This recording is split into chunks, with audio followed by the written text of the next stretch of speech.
तर सैफवरती हल्ला करणारा मोहम्मद शहजाद हा आरोपी बांगलादेशचा आहे, रहिवासी आहे असं स्पष्ट झालेलं आहे। त्याच्याकडे बांगलादेशचा जन्म दाखला सुद्धा होता आणि तो आता पोलिसांनी हस्तगत केलाय।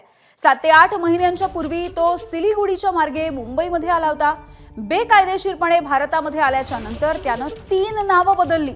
विजय दास असं नाव लावून तो मुंबईमध्ये एका हाऊसकीपिंगच्या एजन्सीमध्ये काम करायचा असं त्यानं पोलिसांना सांगितलंय।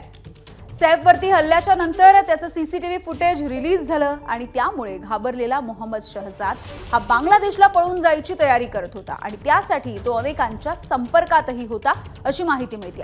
मोहम्मद शहजाद याचा बांगलादेशमधला पत्ता हा आता एबीपी माझाच्या हाती लागलाय।